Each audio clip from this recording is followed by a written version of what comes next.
ఈడ వేలాది మంది మా ఆడబిడ్డలు వచ్చారు. అక్క ఎవరైనా బస్సు ఎక్కితే ఒక్క పైస ఎవరైనా అడుగుతుర్రా?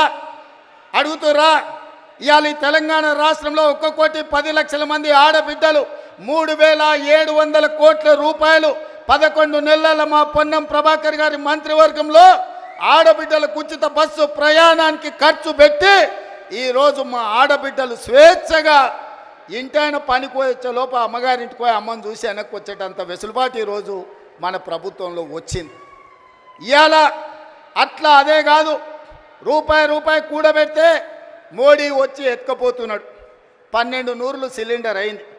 ఆయనలో సోనియమ్మ ఆడబిడ్డల కట్టెల పొయ్యి కష్టాలు కన్నీళ్ళ పొగతో ఊపిరితిత్తుల్లో పోయి క్యాన్సర్ వచ్చి చచ్చిపోతుంటే ఆడబిడ్డలకు సిలిండర్ గ్యాస్ పోయి ఇచ్చి 400 రూపాయలకే సోనియమ్మ సిలిండర్ ఇచ్చింది. మోడీ వచ్చి 1200 చేసిండు. మరి ఆడబిడ్డల కష్టాలు చూసి ఇవాళ ఆడబిడ్డలకు 500 రూపాయలకే ఉత్తమ్ కుమార్ రెడ్డి గారి మంత్రివర్గంలో ఆడబిడ్డలకు 500 రూపాయలకి ఇవాళ మనం సిలిండర్ ఇస్తున్నాం. ఈ దేశంలో ఎక్కడైనా 500 రూపాయలకు బీజేపీ ప్రభుత్వం సిలిండర్ ఇస్తుందా? ఒక్కసారి ఆలోచన చేయండి అని నేను అడుగుతున్నా. ఇదే కాదు, నేను కానీ బట్టి గారు కానీ పాదయాత్ర చేసేటప్పుడు చాలామంది పేదలు వచ్చి మీరు వ్యవసాయానికి 24 గంటల ఉచిత విద్యుత్ ఇస్తున్నారు, బాగానే ఉంది, కానీ మాకు భూమి లేదు, మేము ఇంట్లో ఫ్యాన్ వేసుకున్నా ఫ్రిడ్జ్ పెట్టుకున్నా టీవీ చూసినా మా కరెంటు బిల్లు పేలిపోతుంది, 2000 కట్టాల్సి వస్తుందని మా దృష్టికి తెచ్చారు. అందుకే ఆలోచన చేసినాం, సోనియమ్మ అనుమతి తీసుకున్నాం. మల్లికార్జున ఖర్గే గారి ఆదేశాలతోని ఇవాళ ప్రతి పేదవాడి ఇంట్లో 200 యూనిట్లు ఉచితంగా 50 లక్షల కుటుంబాలకు 200 యూనిట్లు ఉచితంగా కరెంట్ ఇస్తున్న ప్రభుత్వం ఈ దేశంలోనే తెలంగాణ రాష్ట్రంలో ఉందన్న సంగతి ఇవాళ నేను చెప్పదలుచుకున్న. ఆ పైసలు కూడా మా ఆడబిడ్డలకు మిగులుతున్నాయి. మా అక్కలందరికీ తెలుసు, ఇంటాయన చేతిలో నగదు ఉంటే బెల్ట్ షాప్ పోతాయి, మా ఆడబిడ్డల దగ్గర నగదు ఉంటే పిల్లలు బడిపోతారు. అవునా అక్క? ముందలంతా మా వాళ్ళు కూర్చున్నారా, వెనకాల అక్కల్ని అడగకుండా మీరంతా అడ్డం కూర్చుంటే ఎట్లనే? ఇవాళ నగదు ఇంటాయన చేతులుంటే ఊర్లో మంచినీళ్ళు దొరికినా దొరకకపోయినా కేసీఆర్ తెలిసిన బెల్ట్ షాప్ దగ్గర పోతుందా నగదు. కానీ మన ప్రభుత్వంలో కరెంటు బిల్లులతో మిగిలిన నగదు, అదేవిధంగా సిలిండర్ల మిగిలిన నగదు, ఈరోజు సంఘాలకు నగదు 0 వడ్డీతో ఇచ్చిన నగదు మా ఆడబిడ్డల దగ్గర ఉంటే మా ఆడబిడ్డల నగదుతోని తమ బిడ్డల్ని బడికి పంపించి ప్రయోజకుల్ని చేస్తుండ్రు. ఇవాళ వాళ్ళ చేతిలో వెసులుబాటు ఉండాలి, ఆడబిడ్డ చేతిలో పెత్తనం ఉండాలి అని ఇవాళ మేము కోరుకుంటున్నాం. కేసీఆర్ ఏమో ఆడబిడ్డలకు పెత్తనం వస్తే తాగుబోతోళ్ళు ఉండరు, తాగుబోతోళ్ళు లేకపోతే ఆయన సంఘాన్ని కోల్పోతా అని ఆయన అనుకుంటున్నాడు. ఎందుకంటే ఈ రాష్ట్రంలో తాగుబోతుల సంఘానికి ఏకగ్రీవ అధ్యక్షుడు ఎవడని ఉన్నాడా అంటే ఆయన కేసీఆర్. ఈ వేదిక మీద నిఖత్ జరీన్ ఉన్నది, ఆ అమ్మాయి బాక్సింగ్కు ఛాంపియన్. ఈషా సింగ్ ఉన్నది, ఆ అమ్మాయి స్పోర్ట్స్కు ఛాంపియన్. అదేవిధంగా దీప్తి అని వరంగల్ నుంచి పారామెడికల్లో కాంస్య పథకం తెస్తే ఈరోజు ప్రభుత్వ ఉద్యోగం ఇచ్చినాం. వాళ్ళందరూ క్రీడలకు, సానియా మిర్జా టెన్నిస్కు బ్రాండ్ అంబాసిడర్. ఇట్లా చెప్పుకుంటూ పోతే ఒక్కొక్కరు ఒక్క బ్రాండ్కు అంబాసిడర్లు. కానీ మన కేసీఆర్ దేనికి బ్రాండ్కి అంబాసిడర్ అయ్యా? ఫుల్కో హాఫ్కో బ్రాండ్ అంబాసిడర్ ఆయన. అందుకే ఈ రాష్ట్రాన్ని మొత్తం ఒక తాగుబోతుల సమూహంగా మార్చి ఊర్లో బెల్ట్ షాపులు తెచ్చి మందులని మనుషుల్ని మందులో మత్తులో ముంచి ఆలోచన చెయ్యకుండా చేసి అధికారంలో కూర్చోవాలి అనుకున్నాడు. కానీ తెలివిగల తెలంగాణ ప్రజలు తేరుకున్నారు, దిమ్మ తిరిగే జవాబు ఇచ్చిండ్రు. ఇవాళ ఆయన అంటున్నాడు ఏం కోల్పోయినరో తెలిసిందని. ఏం కోల్పోలేదు కేసీఆర్ గారు, మీరు ఆ ఫామ్ హౌజుల్నే ఉండండి, కావాలంటే వైన్ షాప్ ఆయనకు చెప్తా, కావాల్సినప్పుడల్లా సీసాలు నీకు అందిస్తూనే ఉంటాడు. ఆ బిల్లు కూడా నువ్వు కట్టకు, మా వాళ్ళు కడతారు, మా పిల్లలు కడతారు. నీ ఇంట్లో 4 పదవులు కోల్పోయారు తప్ప తెలంగాణ సమాజం ఏం కోల్పోలే. నీ నౌకరి పోతే తెలంగాణ నిరుద్యోగ యువకులకు, నీ తండ్రి కొడుకుల నౌకరి ఊడగొడితే తెలంగాణ నిరుద్యోగ యువకులకు 10 నెలల 50,000 ఉద్యోగాలు ఇచ్చిన ప్రభుత్వం ఈ దేశంలో ఏదైనా ఉంది అంటే అది ఇందిరమ్మ ప్రభుత్వం. ఆ ఇందిరమ్మ ప్రభుత్వంలో 50,000 ప్రభుత్వ ఉద్యోగాలు ఇచ్చిన ఘనత నా మంత్రివర్గ సహచరులదని నేను ఈ వేదిక మీద నుంచి గర్వంగా నేను చెప్పదలుచుకున్నా.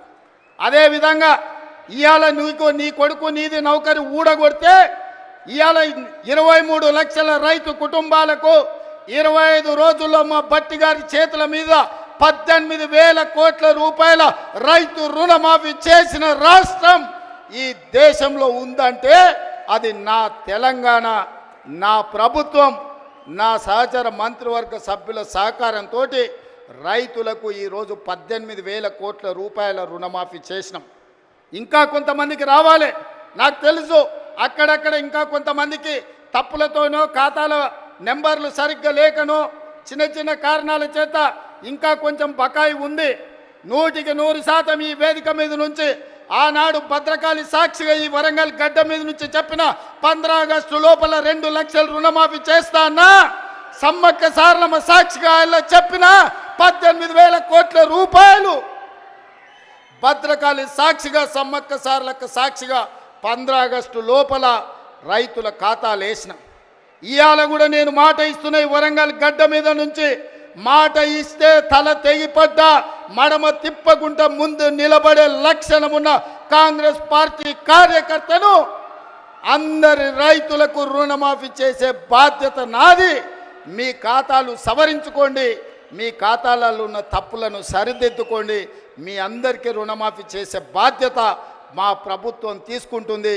ఎవడో తప్పుడు మాటలు చెప్తే నమ్మకండి, మీకు అండగా నిలబడతా. 10 ఏళ్లలో వాళ్ళు చెయ్యండి, 1,00,000 రూపాయలు చేస్తామని 10 ఏళ్లలో 4 విడతలని ఎవరికి చేసిండ్రో అసెంబ్లీలో చర్చ పెడదాం. రమ్మను బిల్లారంగా ఎవరు వస్తారో చర్చకు. కానీ 10 నెలల మన ప్రభుత్వం చేస్తే 10 ఏళ్ళు వాళ్ళు చేయలేని పని మనం చేసినాము. అభినందించడానికి నోరు రాకపోయింది, కానీ రోజు కాళ్ళలో కట్టెబెట్టాలని కట్టెలు తీసుకొని తిరుగుతారు బిల్లారంగాలు ఇద్దరు. ఇట్లాంటి పరిస్థితుల్లో ఈ రాష్ట్రంలో ఆర్థికంగా వాళ్ళు చేసిన అప్పులు 7 లక్షల కోట్లు. ఇవాళ ఈ రాష్ట్రంలో ప్రతి నెల వస్తున్న ఆదాయం, పాత్రికేయ మిత్రులారా రాసుకోండి, ప్రతి నెల ఈరోజు తెలంగాణ రాష్ట్రంలో వస్తున్న ఆదాయం 18,500 కోట్లు. ఈ 18,500 కోట్లల్లో 6,500 కోట్లు దాదాపుగా ప్రభుత్వ ఉద్యోగులకు జీతాలు పెన్షన్ల కింద పోతున్నాయి.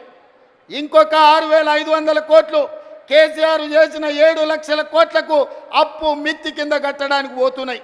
ఈ 13,000 కోట్లు జీతభత్యాలకు కేసీఆర్ మన నెత్తి మీద మోపిన అప్పుకు ఇవాళ పోతే మిగిలిన 5,500 కోట్లు ప్రతి నెల ఆదాయం ఉంటే ఎన్నో రకాల ఇబ్బందులను ఎదుర్కొని కడుపు కట్టుకొని అవినీతి నిర్మూలించి రూపాయి కూడబెట్టి ఇవాళ రైతు రుణమాఫీ చేస్తే మమ్మల్ని అభినందించడానికి నీ మనసు లేదు, కానీ ఈరోజు మమ్మల్ని శాపనార్థాలు పెట్టే ప్రయత్నం చేస్తున్నారు. అందుకే ఇవాళ కేసీఆర్ బాధపడుతుండు. ఎందుకంటే రైతులకు రుణమాఫీ రేవంత్ రెడ్డి చేసే కదా, ఇంకా నాకేం మిగులుతుంది చెప్పనే. ఒరేసుకుంటే ఆనాడు ఉరి అన్నాడు, అవునా? ఒరేసుకుంటే ఉరేసుకున్నట్టే అని కేసీఆర్ ముఖ్యమంత్రిగా మాట్లాడిండా లేదా? అలాంటి చంద్రశేఖర్ రావు ఆయన 150 ఎకరాల ఫామ్ హౌస్లో ఒరేసుకుంటే ఆ వివరాలన్నీ బయటపెట్టి బండారం బయటపెట్టి బండకేసాయల్లో కొట్టిన. ఇవాళ బాజాబ్తా తెలంగాణ సమాజం 66 లక్షల ఎకరాలల్లా 1,53,00,000 మెట్రిక్ టన్నుల వరి ధాన్యాన్ని స్వతంత్రం వచ్చినప్పటి నుంచి ఈ రోజు వరకు ఏ రాష్ట్రం, ఉమ్మడి రాష్ట్రం ఆంధ్రప్రదేశ్లో కూడా 23 జిల్లాలు ఉన్నప్పుడు కూడా ఇంత పంట రాలే. ప్రపంచ రికార్డు ఇవాళ తెలంగాణ రాష్ట్రం 66 లక్షల ఎకరాలలో 1,53,00,000 మెట్రిక్ టన్నుల వరి ధాన్యాన్ని పండిస్తే ఎంఎస్పి ఇవ్వడమే కాదు, సన్న వడ్లకు 500 రూపాయల బోనస్ ఇచ్చి కొంటున్న రాష్ట్రం ఈ దేశంలోనే తెలంగాణ రాష్ట్రం ఉంది. రైతులను ఆదుకున్న ప్రభుత్వం ఇందిరమ్మ రాజ్యంలో ప్రజా ప్రభుత్వం అని నేను చెప్పదలుచుకున్నా. ఇవన్నీ కోల్పోయిన టాన్ కేసీఆర్ని అడుగుతున్నా.